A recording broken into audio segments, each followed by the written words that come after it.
मलिक रियाज की net worth 1.2 billion dollars क्यों है? गलत। मलिक रियाज की नेटवर्थ 1.2 बिलियन डॉलर्स कैसे है? चलिए जानते हैं आज की इस वीडियो में।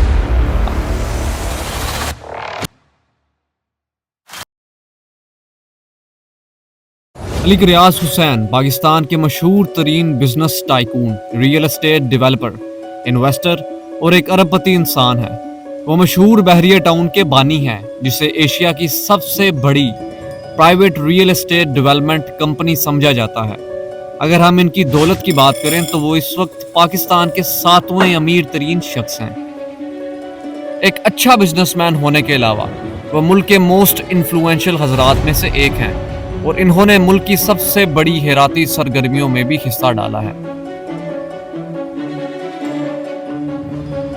फिलहाल इनकी फर्म बहरिया टाउन में 60,000 से ज़्यादा मुलाजमीन हैं, जिसकी वजह से इनकी कंपनी पाकिस्तान में सबसे ज़्यादा मुलाजमीन फराहम करने वाली कंपनीज में से एक है। अगर इनकी नेटवर्थ की बात की जाए तो मलिक रियाज की नेटवर्थ 1.2 बिलियन डॉलर्स है। मगर कैसे? क्या आपने कभी सोचा है कि कैसे मलिक रियाज ने इतनी ज़्यादा दौलत कमाई? आखिर उन्होंने ऐसे कौन से असूल अपनाए कि आज वो मुल्क के अमीर तरीन लोगों में से एक हैं? 1980 में मलिक रियाज ने अपने काम की शुरुआत एक आम से ठेकेदार की हैसियत से की और अपनी कंस्ट्रक्शन कंपनी बनाई, जिसका नाम उन्होंने हुसैन ग्लोबल रखा। फिर उन्होंने छोटी छोटी कॉलोनीज बनाने का काम शुरू किया। 80 की दहाई में उन्होंने ये अंदाज़ा लगाया कि कराची में रियल एस्टेट का काम अरूज पकड़ रहा है और अगर रियल एस्टेट के काम को शुरू किया जाए तो इसमें बहुत मुनाफा भी हो सकता है। 1985 में उन्होंने पाकिस्तान नेवी की एक चैरिटेबल ट्रस्ट बहरिया फाउंडेशन के साथ एक एग्रीमेंट साइन किया। एग्रीमेंट के मुताबिक मलिक रियाज ने एक ऐसी सोसाइटी बनानी थी जहां नेवी के मुलाजमीन रहायशी प्लॉट वगैरह खरीद सकें। बहरिया का नाम पुरकशिश लगा, लिहाजा उन्होंने अपने बाकी प्रोजेक्ट्स के साथ भी बहरिया का नाम लगाना शुरू कर दिया। इस बात पर पाक बहरिया से उनके काफ़ी इख्तलाफात भी पैदा हुए कि आप पाक बहरिया का नाम इस्तेमाल ना करें। उन्हें इस बात का खदशा भी था कि उन पर बहरिया का नाम इस्तेमाल करने पर पाबंदी भी लगाई जा सकती है। उन्होंने उस वक्त के निगरान वज़ीर आज़म मलिक मिराज खालिद से बहरिया का नाम इस्तेमाल करने की इजाज़त हासिल की। पाकिस्तान नेवी ने अदालत में उनके खिलाफ बहरिया का नाम इस्तेमाल करने पर केस फाइल कर दिया और इस केस का फैसला मलिक रियाज के हक में आया और इस तरह उन्हें मुल्क में बहरिया टाउन के नाम से अपने प्रोजेक्ट्स चलाने की इजाज़त मिल गई। यहीं से मलिक रियाज के अरबपति बनने की इब्तिदा होती है। एक छोटी सी प्राइवेट कंपनी जो चंद 100 मुलाजमीन के साथ शुरू हुई थी, अब मुल्क भर में फैलने लगी। सबसे पहले बहरिया टाउन इस्लामाबाद में काम की इब्तिदा 1995 में हुई। कराची की एलीट क्लास को कराची में बहरिया फाउंडेशन के लिए बनाई हुई सोसाइटी में मलिक रियाज के घर काफ़ी पसंद आए और जब बहरिया टाउन इस्लामाबाद शुरू हुआ तो देखते ही देखते सोसाइटी दिनों के अंदर आसमानों को छूने लगी। एक कामयाब तरीन शुरुआत के बाद बहरिया टाउन लाहौर, कराची, इस्लामाबाद और पेशावर तक फैल गया। 2016 तक मलिक रियाज की कंस्ट्रक्शन कंपनी के मुलाजमीन की तादाद 60,000 तक पहुंच गई। मलिक रियाज मुल्क के अमीर तरीन लोगों में से एक मुंह में चांदी का चम्मच लेकर पैदा नहीं हुए थे। उन्हें शुरू में बहुत सी मुश्किलात का सामना भी करना पड़ा, लेकिन वो अपनी अनथक मेहनत से 20 साल की छोटी सी उम्र में अरबपति बन गए। जहाँ तक तो आपने जाना कि कैसे मलिक रियाज ने इतनी ज़्यादा दौलत और शोहरत कमाई, लेकिन क्या आप उन असूलों के बारे में भी जानते हैं जिनको मलिक रियाज ने अपनी ज़िंदगी में अपनाकर कामयाबी हासिल की? मलिक रियाज का कहना है कि मेरे पूरे करियर में कामयाब लोगों ने मुझे काफ़ी ज़्यादा मुतासिर किया।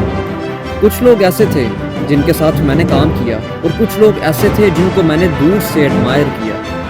मैंने ये दरियाफ्त किया कि इन कामयाब लोगों ने अपनी मुंतखब करदा फील्ड से कतई नज़र महसूस महारतों, सफ़ात और खुसूसियात का इश्तराक किया। ये 5 मराहिल का अमल कैरियर की कामयाबी की कुंजी है। ये कहना गलत नहीं है कि that's the key to success. ये हैं वो 5 अमल जिसे मलिक रियाज अपने कैरियर की कामयाबी का रास्ता समझते हैं। Number 1, know who you are, जानिए कि आप कौन हैं। मलिक रियाज के मुताबिक खुद शनासाई कामयाबी की पहली सीढ़ी है। یہ آپ کی زندگی کا مقصد جاننے کے ساتھ شروع ہوتا ہے، جیسے کہ اس دنیا میں کوئی بھی بلا وجہ پیدا نہیں ہوتا، اس لیے ہر شخص کی زندگی کا ایک مقصد ہوتا ہے۔ اگر ہم اس مقصد کو تلاش نہیں کرتے اور اس پر عمل نہیں کرتے تو تمام عمر خواہشوں اور بے مقصد تعاقب کا ایک لامحدود سلسلہ جاری رہے گا۔ اپنے مقصد اور اپنے آپ کی کھوج میں آپ کو ان سوالات کے جوابات ڈھونڈنے کی ضرورت ہے۔ آپ کا پیشن کیا ہے؟ آپ قدرتی طور پر کس چیز میں ماہر ہیں؟ کیا چیز آپ کو بہترین اطمینان اور کامیابی کا احساس دیتی ہے؟ آپ ان سوالات کے جوابات دیے بغیر کیریئر کی طرف آگے نہیں بڑھ سکتے۔ Number 2، be visionary. اپنے وجود کے مقصد کو جاننے کے بعد دوسرا سب سے ضروری کام یہ ہے کہ آپ کا ایک واضح نقطہ نظر بھی ہو۔ مقصد آپ کے وجود کی ایک وجہ ہے، لیکن ویژن آپ کے مستقبل کا ایک خاکہ ہے جو آپ کی تمام ممکنہ سمتوں میں رہنمائی کرتا ہے اور آپ کے تمام وسائل کو استعمال کر کے ایک ایسا کیریئر بنانے میں مدد کرتا ہے جو آپ کے مقصد کے مطابق ہو۔ Number 3، set your goals. ایک بار جب آپ اپنا مقصد جان لیں اور آپ اپنی زندگی میں کیا کرنا چاہتے ہیں اس کے بارے میں واضح ویژن حاصل کر لیں تو اگلا مرحلہ ایک مقصد طے کرنا ہے اور اسے حاصل کرنے کی سمت میں اپنے آپ کو لگا دینا ہے۔ گولز ایک ایسی اسٹرانگ پاور ہیں جو آپ کے ویژن کو حقیقت میں بدل دیتے ہیں۔ کامیابی جلدی یا پھر ایک ہی بار میں نہیں آتی، آپ کو اس عمل سے گزرنا چاہیے اور چھوٹے چھوٹے سٹیپس پر یقین کرنا شروع کر دینا چاہیے۔ اپنے گولز کو زیادہ مؤثر بنانے کے لیے یقینی بنائیں کہ وہ حقیقت پسند یعنی کہ ریئلسٹک ہوں، وقت کے پابند یعنی کہ ٹائم باؤنڈ ہوں، پریسائز قابل پیمائش یعنی کہ میئریبل ہوں، اور قابل حصول یعنی کہ اچیویبل بھی ہوں۔ Number 4، develop the attitude. آپ کے منتخب کردہ کیریئر کے راستے اور ڈیفائنڈ گول کے لیے ایک محسوس ذہنی صلاحیت اور رویے کی ضرورت ہوتی ہے، اور اپنے مقصد کو حاصل کرنے کے لیے آپ کو ضروری رویے اختیار کرنے کی ضرورت ہے۔ یہ محسوس اوصاف پر مشتمل ہے، جیسے کہ آپ کے کیریئر کے راستے سے متعلق ہر چیز کے بارے میں پڑھنا اور اس کا مطالعہ کرنا، نئی مہارتیں سیکھنا، چیزوں کی منصوبہ بندی کرنا اور ٹائم کو مینیج کرنا۔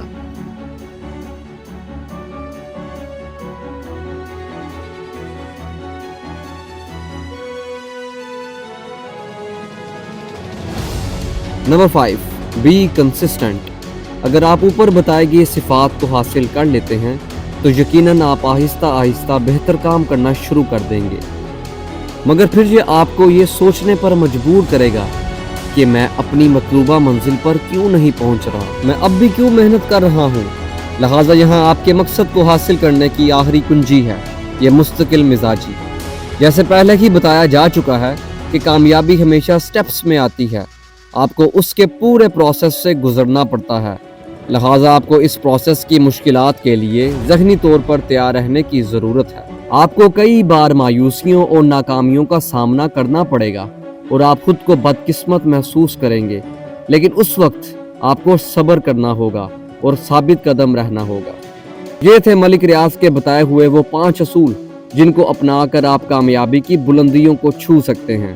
یاد رکھیں، بہت سی چیزیں آپ کے مقصد کو حاصل کرنے میں رکاوٹ بنتی ہیں، لیکن یہ آپ پر ہے کہ آپ اپنے پیشن کو دیکھیں، محنت کریں اور اسے پورا کریں۔ اس عمل کی پیروی کرنا شروع کر دیں، اپنا بہترین دینے کی کوشش کریں، انشاءاللہ آپ خود کو سب سے بہتر اور اوپر دیکھیں گے۔ اگر آپ کو یہ ویڈیو اچھی لگی تو اس چینل کو سبسکرائب کریں اور ہماری اس ویڈیو کو لائک اور شیئر کریں۔ تب تک کے لیے اللہ حافظ و ناصر۔